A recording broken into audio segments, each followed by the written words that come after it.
শিক্ষার্থীরা তোমরা কেমন আছো? আজকে আমরা যে বিষয়টি পড়ব নবম অধ্যায় দ্বিতীয় পত্র সরকারি অর্থব্যবস্থা চ্যাপ্টারের নাম নবম অধ্যায় দ্বিতীয় পত্র।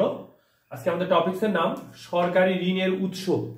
সরকার টাকা লাগলে কোথা থেকে নেয়? সরকার ঋণ নেয়, সরকারও ঋণ নেয়। ময়মনসিংহ বোর্ড 23, রাজশাহী বোর্ড 22, খ সেট 18 এবং কুমিল্লা বোর্ড 19 এই প্রশ্নগুলো তোমরা পড়ে দেখতে পারো। সৃজনশীল প্রশ্নগুলোর মধ্যে সরকারি ঋণের উৎস গ নাম্বার অথবা ঘ নাম্বারে এসেছে। তো আমরা জানি সরকারি ঋণের উৎস প্রধানত দুইটি। তাহলে প্রথমে লিখবো সরকারি ঋণের উৎস দুইটি, অভ্যন্তরীণ উৎস আর বৈদেশিক উৎস। সরকার আমাদের দেশের ভিতর থেকে যদি ঋণ নেয় সেটাকে বলে অভ্যন্তরীণ উৎস, এবং সরকার যদি বিদেশ থেকে ঋণ নেয় সেটাকে বলবো বৈদেশিক উৎস। তাহলে আমরা প্রথমে অভ্যন্তরীণ উৎসগুলো নিয়ে আলোচনা করি। অভ্যন্তরীণ উৎস, অভ্যন্তরীণ উৎস, অভ্যন্তরীণ উৎসের মধ্যে আছে ব্যক্তির কাছ থেকে ঋণ। এক নাম্বার ক নাম্বার হচ্ছে ব্যক্তির কাছ থেকে ঋণ। এটার ব্যাখ্যা হবে দেশের ধনী মানুষের নিকট থেকে সরকার প্রয়োজনে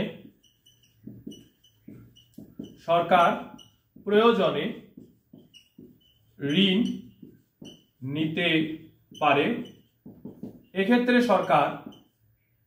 এক্ষেত্রে সরকার ঋণের দলিল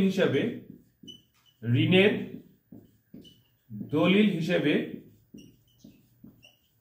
ব্যক্তিকে, যে ব্যক্তি থেকে ঋণ নিবে ব্যক্তিকে বন্ড প্রদান করে।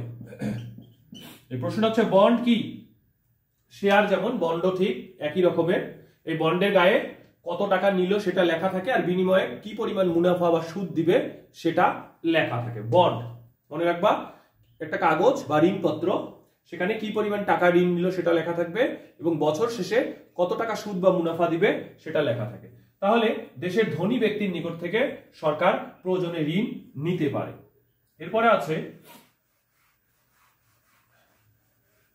এরপরে আছে এই অভ্যন্তরীণ উৎসের মধ্যে খ নাম্বার অআর্থিক প্রতিষ্ঠান। অআর্থিক মানে এগুলো ব্যাংক নয়, অআর্থিক প্রতিষ্ঠান। তাহলে আমরা ঠিক একই ভাবে লিখবো অআর্থিক প্রতিষ্ঠান। সরকার প্রয়োজনে অআর্থিক প্রতিষ্ঠানের থেকে ঋণ নিতে পারে। তাহলে একই লাইন আমি বারবার না লিখি, এখানে লিখবো সরকার প্রয়োজনে অআর্থিক প্রতিষ্ঠানের কাছ থেকে ঋণ নিতে পারে। যেমন বীমা কোম্পানি, বিনিয়োগ ট্রাস্ট,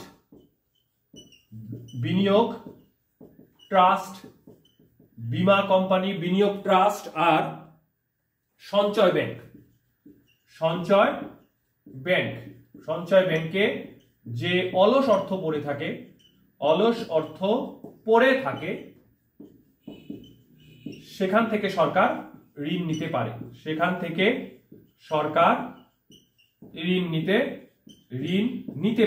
নিতে পারে।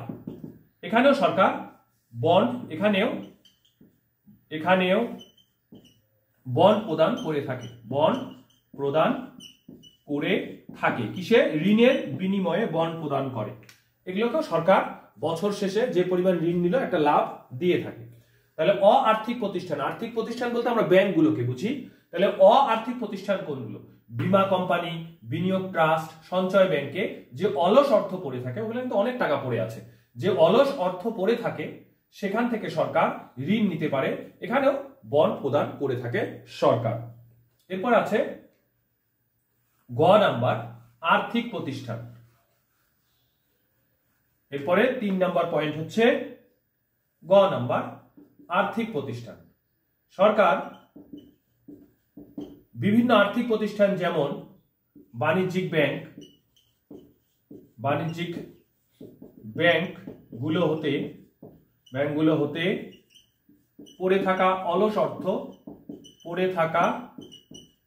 অলস অর্থ ঋণ হিসেবে নিয়ে থাকে। তোমরা তো মোবাইল, ইউটিউবে, ফেসবুকে দেখতেই পাচ্ছ যে সরকার কি করে, সোনালী ব্যাংক, রূপালী ব্যাংক, ডাচ বাংলা ব্যাংক, ইসলামী ব্যাংক, বিভিন্ন যে ব্যাংকগুলো থেকে ওই ব্যাংকে অনেক অর্থ অলস পড়ে থাকে, জনগণের টাকা ওখানে জমা থাকে, তার মানে অলস অর্থ পড়ে থাকে। সরকার বাণিজ্যিক ব্যাংকগুলো হতে পড়ে থাকা অলস অর্থ ঋণ হিসেবে গ্রহণ করে থাকে। তাহলে আর্থিক প্রতিষ্ঠান বলতে আমরা বাণিজ্যিক ব্যাংকগুলোকে বুঝি, সোনালী, রূপালী, জনতা, অগ্রণী ইত্যাদি। এরপরে আছে কেন্দ্রীয় ব্যাংক, এরপরে আছে সর্বশেষ যেটা ঘ নাম্বার, কেন্দ্রীয় ব্যাংক। কেন্দ্রীয় ব্যাংক, এটার আমি ব্যাখ্যা দেব না, শুধু বলে দিব সরকার অনেক সময় কেন্দ্রীয় ব্যাংক থেকেও ঋণ নিয়ে থাকে। তাহলে শিক্ষার্থীরা, অভ্যন্তরীণ উৎস হলো 4টি। দেশের অভ্যন্তরে ধনী ব্যক্তি, অআর্থিক প্রতিষ্ঠান হচ্ছে বিনিয়োগ ট্রাস্ট, সঞ্চয় ব্যাংক ইত্যাদি।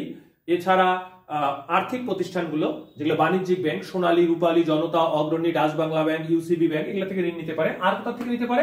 এখানে লিখবা যে সরকার কেন্দ্রীয় ব্যাংক থেকেও অনেক সময় ঋণ নিয়ে থাকে। তাহলে আমরা অভ্যন্তরীণ উৎসগুলো শেষ করলাম। এবার আমরা দেখব বৈদেশিক উৎস বা বাহ্যিক উৎস। বৈদেশিক বা বাহ্যিক ঋণের উৎস। বৈদেশিক বা বাহ্যিক ঋণের উৎস। তাহলে 1 নাম্বার হচ্ছে বিদেশি ধনী ব্যক্তি। তাহলে আমরা সরকার ইচ্ছা করলে বিদেশি ধনী ব্যক্তি, যেমন আছে বিল গেটস, জুকারবার্গ, যদি আমরা কখনো এদের কাছ থেকে ঋণ নেইনি, সরকার ইচ্ছা করলে বিদেশি ধনী ব্যক্তি যেমন বিল গেটস, জুকারবার্গ ইত্যাদি এনাদের কাছ থেকে ঋণ নিতে পারে। 2 নম্বরে লিখবা বিদেশি সংস্থা। 2 নম্বর আছে বিদেশি সংস্থা। তাহলে বিদেশি, এখানে আমরা ওই একই ভাষা লিখবো। সরকার বিদেশি সংস্থার নিকট থেকেও ঋণ গ্রহণ করতে পারে, যেমন ইউনেস্কো থেকে ঋণ নিতে পারে। জাইকা, জাইকা হচ্ছে জাপানের একটা প্রতিষ্ঠান, যেখান থেকে আমরা সবচেয়ে বেশি ঋণ নিয়ে থাকি। এরপরে আছে UNDP, united nation development programme, জাতিসংঘের একটি সংস্থা, ইউনাইটেড নেশন ডেভেলপমেন্ট প্রোগ্রাম। এই বিদেশি সংস্থাগুলোর কাছ থেকেও সরকার ইচ্ছা করলেই ঋণ নিতে পারে। ইচ্ছা করলেই আসলে পারে না, আসলে অনেক ফর্মালিটিস পূরণ করতে হয়, সেই অনুযায়ী সরকার এদের কাছ থেকে ঋণ নিতে পারে। তাহলে আমরা বিদেশি উৎস দেখলাম শিক্ষার্থীরা 2টা। বিদেশি উৎস আরো রয়েছে আন্তর্জাতিক আর্থিক প্রতিষ্ঠান। 3 নাম্বার আন্তর্জাতিক, এটা তোমরা সকলেই জানো, আন্তর্জাতিক আর্থিক প্রতিষ্ঠান। এখানে আমরা লিখবো সরকার ইচ্ছা করলে বিভিন্ন আন্তর্জাতিক আর্থিক প্রতিষ্ঠানের কাছ থেকে ঋণ গ্রহণ করতে পারে। আমি ডট দিয়ে দিলাম, এখানে তোমরা লিখে নিবা সরকার ইচ্ছা করলে বিভিন্ন আন্তর্জাতিক আর্থিক প্রতিষ্ঠানের নিকট থেকে ঋণ গ্রহণ করতে পারে। যেমন হচ্ছে IDB, Islamic development bank, ADB, Asian development bank, world bank, WB, world bank, IMF, international monetary fund. আমরা কিন্তু এর কাছ থেকে এখন প্রচুর পরিমাণে ঋণ নিচ্ছি। ইন্টারন্যাশনাল মনিটারি ফান্ড, এগুলো হচ্ছে আর্থিক প্রতিষ্ঠান, এগুলো থেকে আন্তর্জাতিক আর্থিক প্রতিষ্ঠান, এগুলো থেকে আমরা ঋণ নিতে পারি। তোমাদের এগুলো বানায় লিখতে হবে। সরকার ইচ্ছা করলে আন্তর্জাতিক আর্থিক প্রতিষ্ঠান থেকে ঋণ নিতে পারে, যেমন IDB, Islamic development bank, Asian development bank, world bank, international monetary fund. এরপর আছে বিদেশি সরকার। তাহলে এখানে আমরা ঠিক একই কথা লিখবো, বিদেশি সরকার ইচ্ছে করলে বন্ধু দেশগুলো থেকে, এখানে আমাদের মেইন কথা হচ্ছে বন্ধু দেশগুলো থেকে, বন্ধু দেশের সরকারের নিকট থেকে, সরকার ইচ্ছে করলে বন্ধু দেশের সরকারের নিকট থেকে ঋণ গ্রহণ করতে পারে। আমাদের অনেক বন্ধু দেশ আছে, সেগুলো থেকে সচরাচর ঋণ অবশ্য আমরা নেই না।